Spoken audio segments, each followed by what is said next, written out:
Welcome back to the Hustle Unfiltered podcast hosted by Kayla Serta and Jackson Mansuti, where we dive into raw, unfiltered conversations about training, health and fitness while navigating the challenges of life and business in our 20s. Welcome back to the potty, guys. You've got a Coke Zero. The best sound ever. That's the best sound ever. Yeah. Now the first sip is the best sip. It's more, not even a sip, it's like a half skull. Yeah. I get too excited when I open up a Coke Zero and I literally like skull half at it and I'm like, oh, I should probably just sip this. Yeah, a Coke Zero is most enjoyable with a meal. Yeah. Salty. Yeah. Get thirsty. Yeah, but you drink a Coke Zero with like a sweet meal as well. Not anymore. Because you've reduced. Significantly reduced. Yeah, he was smashing at one point, I reckon like 7 to 8 cans of Coke Zero a day. Yeah, during my prep I was horrible. No, that wasn't even just in prep, that was like 3 months ago. That's true, yeah. Why you gotta out me like that? We used to always have to buy 24 packs? Or 2 30 packs. 2 30 packs and they'd be gone within a week and a half. Yeah, that's really not good, hey? No, not at all. We learn from our mistakes. When we give advice, it's because we've been there, done that. Yeah, learn from our mistakes. I've never had that many. I think the most I've maybe had in a day is like 4. But in saying that, the only time I've had a lot of Coke Zero in one sitting is at like events.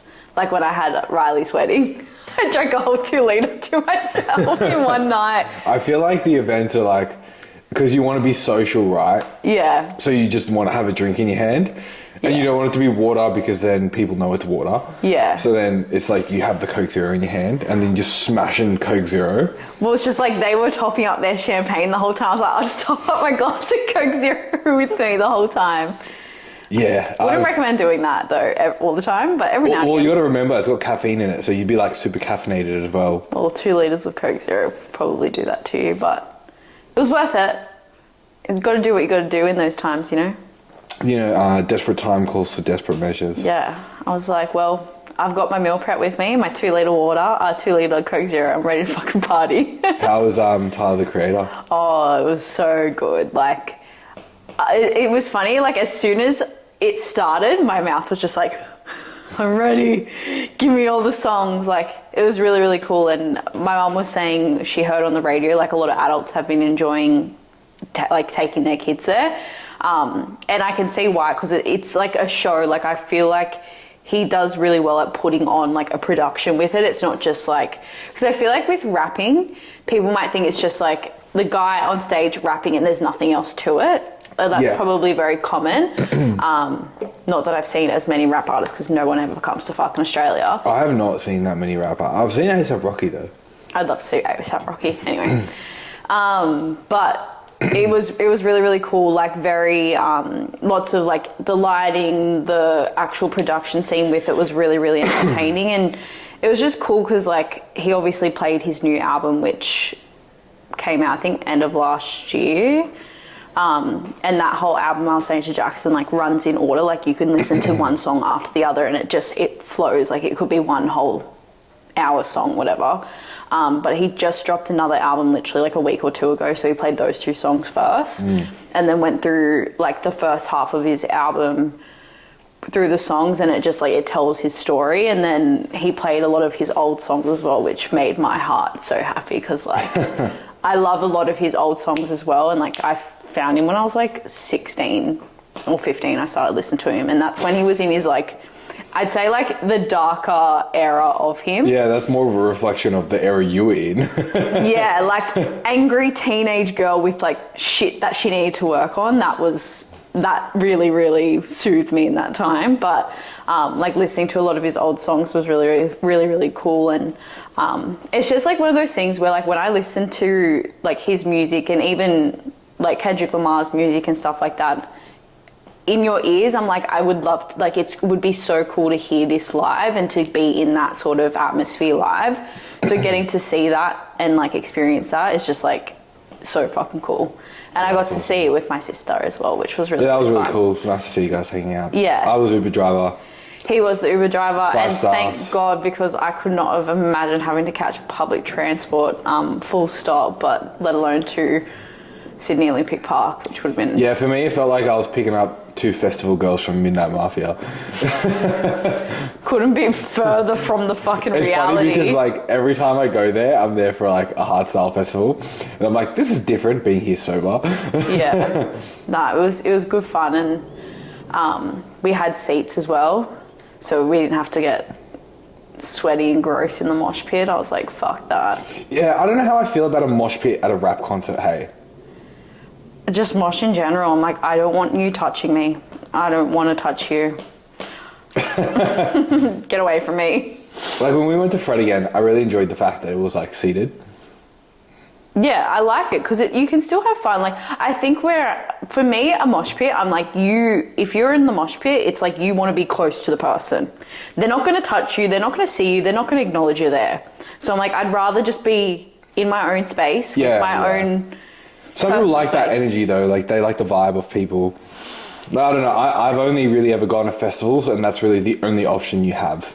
Like, there's no seats. Yeah, no. The only time I've ever been seated anywhere has been at concerts. Like, the last time I saw Tyler, the Creator, I was in the mosh pit. And, like, I wanted to stay out of it because I'm like, I don't like being around people. Yeah. Like, I don't like people being in my space, especially, like, people you don't know. How did you do Coachella? No, but we didn't go in, like, the depths of the mosh pit. Yeah, that's true, yeah. Because same thing, it's what, I'm going to spend a gazillion minutes trying to get as close as I possibly can just to be like this. I'm like, and I can't say anything. I'm like, you're going to stand in front of a tall person. Yeah. That's the other part I don't like about mosh pits. It's like, I can't see anything. And like, I don't want to have to be on someone's shoulders the whole time. That's uncomfortable. Yeah, yeah. And then when you're just standing there, you just look at like some fucking tall guy's back of the head. When did that happen? That happened when I watched, when we went to... Dom Dollar. Dom Dollar, yeah, but I don't even like Dom Dollar, to be fair, so like don't care.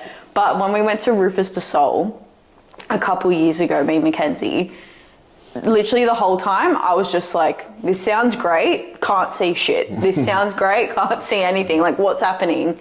And that, I feel like that just ruins the vibe. That's what's good about the hardstyle festivals, because you don't need to see the DJ. You just like want to see the lights, and you can see the lights from anywhere. Yeah, but you have to like hardstyle music, and yeah, that's true. I don't like that. Yeah, so for unique people. Yeah, well, if that's the one thing we don't have in common, I'm pretty happy about that. Yeah, you can have Tyler Creator, I'll have my hardstyle music. That's so fine with me. I'm going to bring you to one day. Just one. Yeah, I've agreed on one. But it's got to be a good one. So, like, if we're going to do it, I'm going to bring you to, like, DEF CON in the Netherlands. Yeah, I can get around that because I'm in a different country anyway. Yeah, or Tomorrowland, because I feel like anyone can enjoy Tomorrowland. My client did Tomorrowland. She fucking loved it. Yeah, like, the cool thing was, and like, again, like, prefacing, I was with, like, 30 to 40 people my age. That most of them I knew, right? But I saw, like, 50-year-old, like, married couples there. But that's what I liked about Coachella as well. Yeah, yeah. It's not just like, oh, everyone from the eastern suburbs just picked up and like went into the same area. It's like you're seeing all walks of life. I'm pretty sure we saw babies at Coachella, like toddlers with like the big fuck off headphones on. Yeah, yeah. Just grooving on like their dad's shoulder.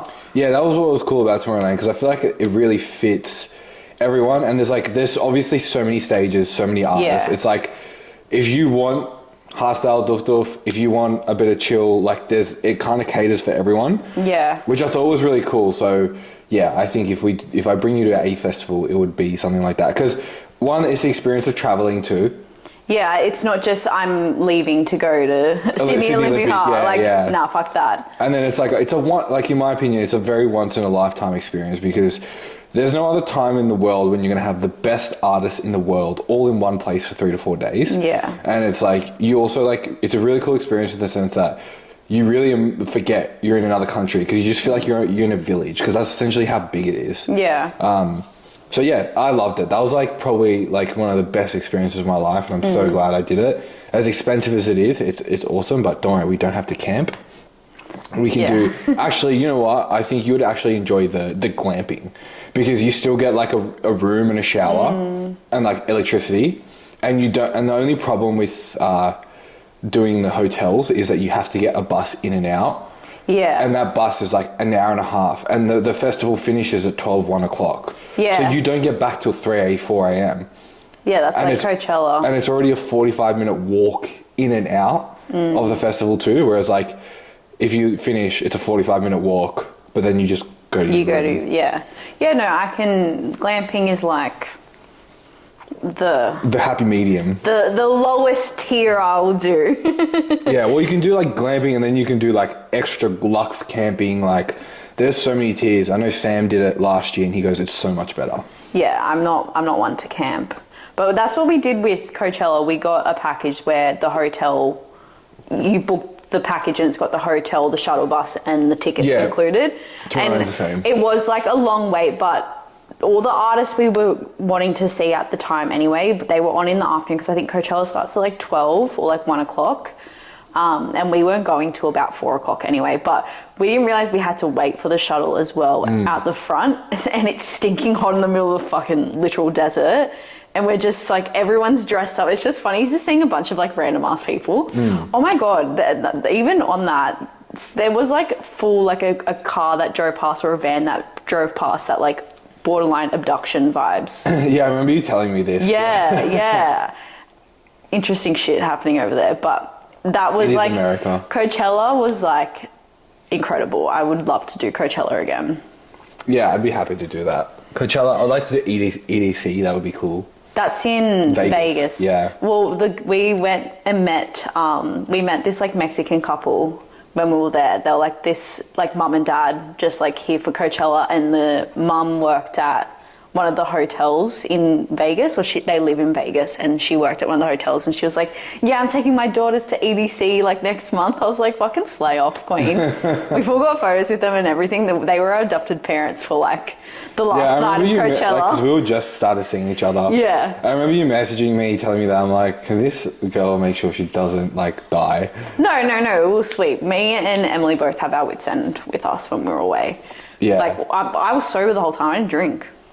Yeah, I remember you saying that. I just ate a lot of Chipotle. Yeah, I cannot say the same about my festival. Chipotle, and then the day we spent in LA, I got Chick-fil-A, and that was hectic. I would go back to America for Chick-fil-A. So when we do the Olympia next year, we can see if EDC's on and go. EDC's around mid-year. Oh, is it? Oh, yeah, well, it's summer there. I want to do Tyler Creator's festival. What's his Camp festival? Flognal. Oh, yeah. That's what I was telling you about the other day, that ASAP Rocky's playing at. Oh, okay. And I was like, damn. Because that's in November. Yeah. But I don't think there's any tickets available for this year anyway, so it's probably one of those things like the Olympia we'd have to be on top of if we were to go. Yeah, well, announcement, we're going to the Olympia next year. Not to compete, we're just going to watch. I'm actually Mrs. Olympia. I haven't stepped on stage yet, but I am Mrs. Olympia. Mrs. Olympia. Yeah, Mrs. I'm Mrs. Claus. But the plan is to do a big fuck off America trip next year. End of next year, which would be cool. Because I've never done like a proper America trip. Like I've only ever been to Hawaii. Same, yeah. And the last time I did an America trip was when I was 5 years old with my parents. And we did like California. Yeah, I've never been whatsoever. I've just been Hawaii. Yeah. And that, in my opinion, doesn't count. Like it's in the US, but it's not the US. No, it's like, yeah, I agree. So that'll be fun. On the cards, on the horizon. Yeah, that'll be a lot of fun. And that's also why I was like, no more prepping. Yeah, that's another reason, because I was going to think about doing the amateur Olympia, but yeah, it's probably a good idea. We've agreed, obviously, it's a great idea to not do a prep back to back to back. Yeah, so then that way we can literally eat our way through America as well. That too, we can be large and in charge. Well, we can be in Texas, have Texas barbecue, we can get Chick-fil-A. Yeah, we can Chipotle. In-N-Out burger. In-N-Out, absolutely. What else would there be? Oh, well, if we do Florida, we can go one of the Hummus Fits places as well, which would be cool. Well, we're going to do Miami. Yeah.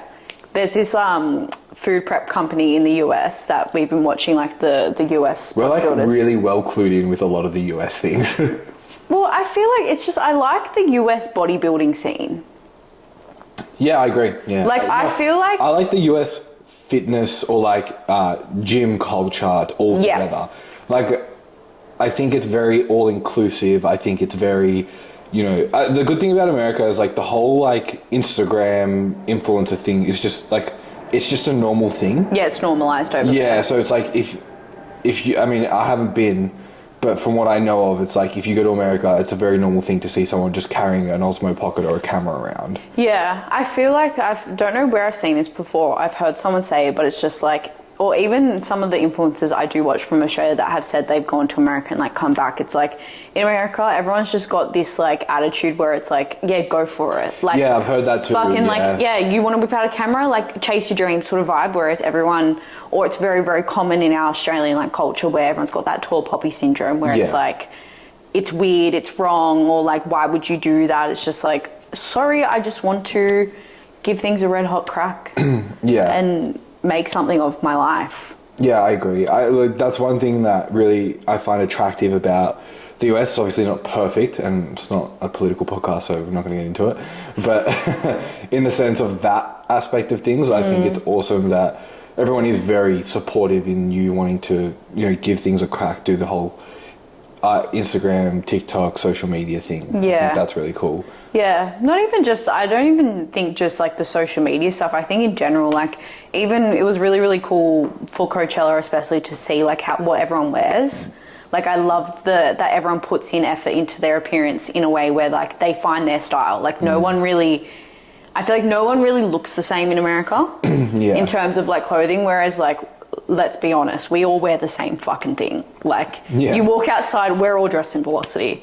Boys are all dressed in Gymshark or whatever. Like I feel like in America, everyone's like really good at like doing their own thing. We could be wrong. Like we obviously don't live separating there. themselves, yeah. Yeah, but they're just like, they're not afraid to wear what they want to wear and, you know, find their style and in all aspects. And I think that's really, really cool. And yeah, it'll be a cool trip to experience. Yeah, I'm really excited. Oh, it's awesome as well that we just have the job to be able to do that.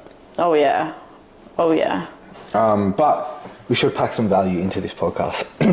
Go for it. So I think like you're getting a lot of support on your bodybuilding prep at the moment, which is awesome. I am. And like obviously I got the same when I was doing mine. Let me just take a sip of my Coke Zero.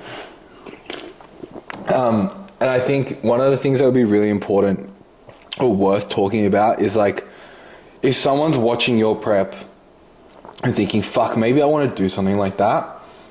Like what's some advice or what are the things or the steps that you would take? Obviously I've got my opinions on that too. To break that down with someone and say, okay, like this is what it would look like. This is what things need to look like for you now. If they wanted to do it eventually. Yeah. I think like I actually said this, and this would be a YouTube video that will come up eventually when I decide to edit it. But like after the photo shoot, I spoke about like if someone did want to dabble in bodybuilding and think like, oh, this is something I'd like to do. I think doing a stepping stone of a photo shoot prep is like the perfect idea because it's that one step ahead of like a lifestyle fat loss phase where it's like, you know, you're taking photos, you're investing that little bit of extra money for a photo shoot. You want to look your best. You want to showcase something that's maybe you haven't showcased before. Time sensitive, you know, it's not like you're doing a cut for a holiday and, you know, like I just want to look good in my bikini and like enjoy my best life. Like this is like, I want to look top notch for this. But it's not to the extreme where it's like you need to be dieting for 20 to 30 weeks. You're not getting judged on your appearance. It's also not as expensive and, you know, there's not as many quote unquote risks involved. It's like that happy medium between this is a bit more of an intense goal, but not to the extreme of a prep.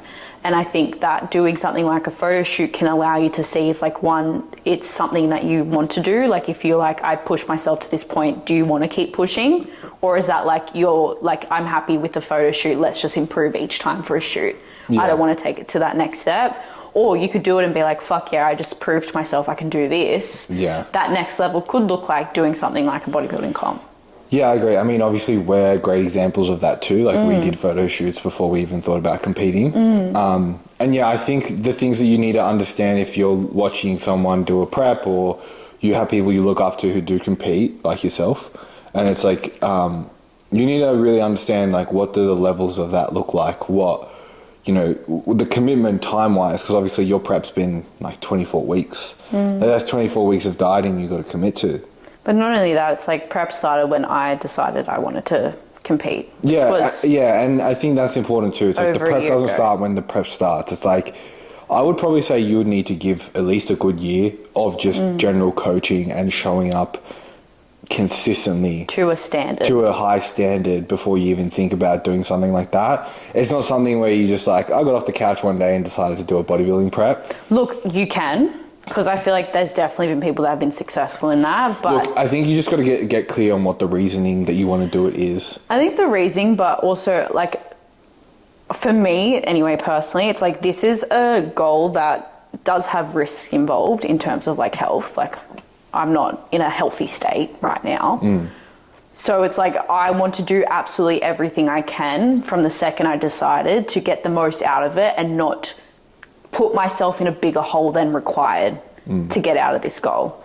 It's like, okay, if I didn't take care of a lot of stuff before going into prep, yeah, like health isn't necessarily the best, all these sorts of things. It's like, at least I've done my due diligence leading into it to get more out of it, rather than just kind of like, I'm just going to decide to prep now and let everything crash and burn during it. Yeah, you need to be in a stable position physically, mentally, and financially to commit to that, even a photo shoot, because it's just like, that could even be testing enough. Yeah. You know, I know the first time I did the photo shoot, I was definitely pushed. Yeah. I was learning a lot of things along the way, and even in hindsight, there were things in my prep I could have done better for sure. Yeah. So I think the first thing to get clear on is, you know, maybe think about doing a photo shoot first. The second thing I think is be aware of what the risks are. Yeah. So, you know, understanding that chronic dieting or prolonged periods of dieting, especially if you're a female, it's like loss of menstrual cycle, you know, psychological stress, food noise. And then again, if you're a guy, it's like loss, and females, loss of libido. You know, more just general stress in general, like your ability to think, to be quick on your feet and be witty and just like problem solve becomes hindered to a degree. So there's that, and then obviously the physical aspect of, you know, your driving output, decreasing calories, and you still got to show up and commit to that as well and stick to the diet for 24 weeks. Like you haven't deviated from your meals for 24 weeks. There's been no, I'll just get grilled or I'll get Guzman to substitute for my high day. It's like the high day is the same food, just more of it. Yeah. What else would you say? I think something I have learned in this prep that I didn't necessarily think I was going to experience is just like a lot of the stuff that I have like worked through, like, you know, like a bit of self-doubt, like a bit of comparison, those sort of stuff that like is very, very prominent at the start of your journey, or like maybe at the start of a build phase when you haven't done one before, all those sorts of things, like that does still come up. You just have to learn how to handle it better. And like, there's been times where I was like, am I going to be ready? Like what's happening? It's just like, that's not going to go away as well, but you need to be able to manage that yourself and be able to pull yourself out of that in those moments, because that can also make or break how you keep moving forward. Because you can't just be like, oh, I've had a shit day today, so just like restart. It's like, you don't have time to spare in a prep. You every single second of your prep counts. 100%. And I'll use my client Duncan as an example. Like, we've been working together for a very long time. We did the photo shoot and we dipped our toes in the water, and he did exceptionally well. And it's like, now we're going to look at doing a bodybuilding show next year, and I'm like, cool, like this is what you did really well, and this is what like we need to work on moving forward. And it's like, you know, the differences are going to be is that you are competing against people, right? So there is going to be a comparison game, whereas like you're going to be judged against a lot of other people, and you have to be okay with that. Yeah. And then also a matter of like just being really okay with the fact that you may not always be feeling the best during this process. And that's hard to deal with. Yeah.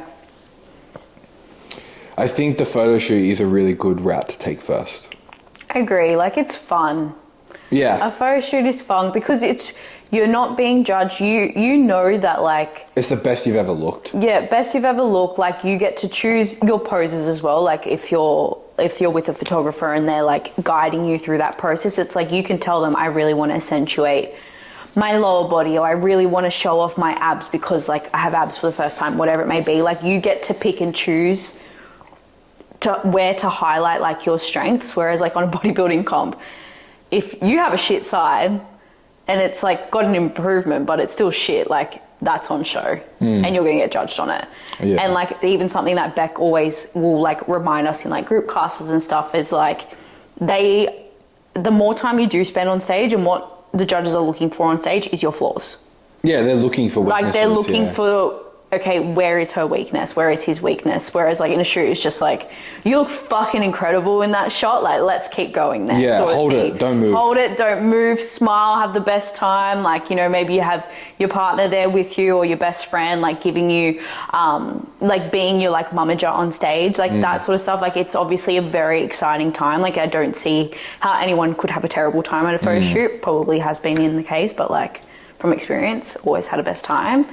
But, like, and I haven't stepped up on stage yet, but I can only assume, like, you know, there's that level of pressure of, like, you're being judged right now. You need to be perfect to a degree. Yeah, there's that. I've definitely felt that. Yeah. I think the wrong reasons to do it, if someone's watching Kayla go about it, and it's like, you know, you need to, the wrong reason would be that it's, oh, I just want to do it and I want to win. Like, Yeah. I think you need to really ask yourself, like, why do you want to do this? And a great reason to do it is to just test yourself. Yeah. Just see what you're made of. And I think if you can go in with the aspect of just wanting to be your best and bring the best you've ever looked, like, it's a really good reason to dip in to do a show. Yeah, and because I feel like that just puts all the responsibility back on you, because you will know this is the best you have ever been if you show up in the best possible way you can every single day. Well, there was a technical difficulty. What's new? I feel like there's always a technical difficulty every time we film a podcast, but we persevere. We get there anyway. We get there. We did get cut off mid-conversation of what we were talking about, so we're going to just try and remember where we left off. Essentially, I think the most important thing to understand is if you're going into it with the idea that you're just going to try and bring your best, that is the best way, or look the best you've ever looked, that's the best way you can go into it. Yeah. Because, as we've said, I think that we've said, it's a matter of, like, you're going to be judged and the judges look for weaknesses and you're going to be compared to other people. So no matter what, there's going to be a level of judgment there, and you just need to know that you did everything you could to look your absolute best. And that's all that matters, because if you can if you do continue to keep competing, your goal should always just try and improve from the last time. Yeah, improve your package. Yes. And better suit the category if that's the goal, yeah. If that's the feedback / the goal. But I think, as we sort of were about to talk about, was just like the underlooked thing about going into something like this is the financial commitment. Yeah, it's an expensive process. Especially if you're a girl. Yeah. The bikini comparison to a male, like, your trunks cost you what, $60? $70, yeah. $70. Add an extra $0 on top of that for a bikini. Yeah. Minimum. Like, that is like ready to ship. Ready to ship was like $550. Like, that's not a custom one. I got a custom bikini, and that was, I think my bikini was $750 or like $800 total. And that's just for one bikini. Yeah. And then you go into, like, I mean, look, if you're like, I don't like adding in these things, but it's like coaching, it's like you're already doing that anyway. Coaching is just an expense that is ingrained. Like, coaching doesn't even count. Then there's like meal prep, which again, you already do. Already got to eat. So gym membership you already do. So it's like, don't worry about that. But the paying for the shows, it's like you need a federation fee. So think of it as like, if you want to go compete in the NRL, it's like you need to pay the NRL to be in that federation or be in that company. So it's like, if you go into a federation, you got to pay a membership for that federation, and then you got to enter the category, and then you got to enter the divisions. Yeah. So categories like wellness, bikini, fitness, etc., etc. So that's like the look you're going for, and then the divisions is how that category is broken down. Yeah. So it's like beginner, intermediate, opens, under 25, novice, masters, or like Yeah, over 35, yeah. whatever. And then you can do open as well, Yeah. which is anyone can combine. And the more you do, the more you got to pay. Yeah. And then it's like if you're doing multiple shows in multiple states. You have to pay for multiple shows and multiple divisions. And accommodation and flights. Yeah. It is a process that, like, I think I'm glad that, like, Jason did bring that up to me in the first call, being like, you need to, like, financially, this is also going to be an investment. And I was like, yeah, let's do it. And then throw tan, hair and makeup. Tan, hair and makeup, easy between $300 to $500 a pop. I think I calculated for my shows, it was like 10 grand. Mine, including my posing as well, Yeah. has been about like 15 to 16K. Yeah. Total. That's including accommodation, flights, shoes, because I've bought 2 pairs of heels, the bikini, my hair extensions, tan hair and makeup for all the shows. It's a big commitment. Jewelry. Yeah, girls wear jewelry. I forgot about that. Jewelry, you know, I don't count my nails because I get my nails done anyway, but like nails, I get my hair dyed anyway, hair dye as well. Trying to think what other like hidden costs or like costs you might not expect that I've written down, or like the media packages too. Yeah, paying for your photos. Obviously, you want the photos because when else are you going to look like that? Yeah, the media packages, and I think that's that's all from what I know of in terms of like expenses, and I'd say that's like cheap in comparison to how far you could take it. Yeah. Like if you wanted multiple bikinis and like that sort of stuff, and I know that even like comparing federations, me and Beck were talking about this the other day, like if someone was considering FMG, for example, like they have a rego night and that's like a gown. Yeah, that's an extra outfit, like that's, and then plus the show expenses as well. So yeah, it's definitely. And if you do a photo shoot with it as well, that's another expense as well. Doing photo shoots beforehand. Which, again, optional, like something you have to. No, you don't have to do it, but I would recommend doing it because. Why not? Yeah. Why not? But also, I think like for me personally, that photo shoot represented just like, I think for me, like how far I have come, and like knowing like that's actually not even the final look, and it's just like cool to see how much progress I had made for the last shoot for that. Yeah. We're on a roll, guys. The camera's died twice on us. It's Friday. We're haven't had a lot of sleep. No. It's all right. We get there. So the cost of prep is not cheap. Obviously, as you said, it costs you around like $15,000 so far. Mm-hmm. And then obviously just throwing all the little things. So I think to really just like cap that all off, like if you are someone who's watching your journey or has seen mine and you think it's something that you'd like to do, like I honestly think just really sit with it, reflect on it, and just like any other thing when it comes to like big commitments and big purchases, like sit on it for a little while, do some research. Yeah. And then decide on whether or not if you think it's for you. 100%.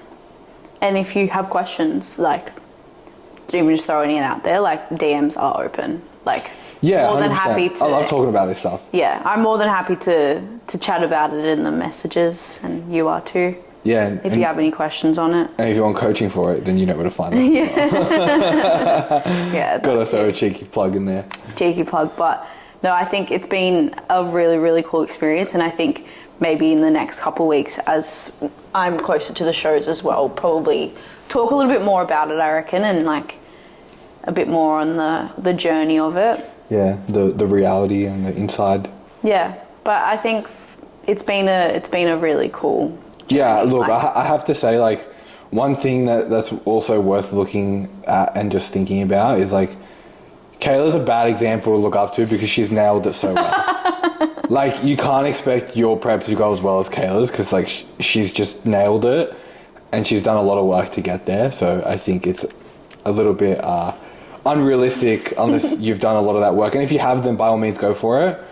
But like just from watching you from the beginning to now, it's night and day difference. I appreciate that. You're welcome. I really appreciate everyone's support too. I think I'm going to be a literal sob on the day. So you should be. And one of my clients, she responded, she was like, just so you know, I'm so in touch with my emotions. I'm going to sob when you're on stage. I was like, get the fucking tissue box ready for all of us. I think we all will be. Yeah, I might even shed a tear. Yeah. I don't cry.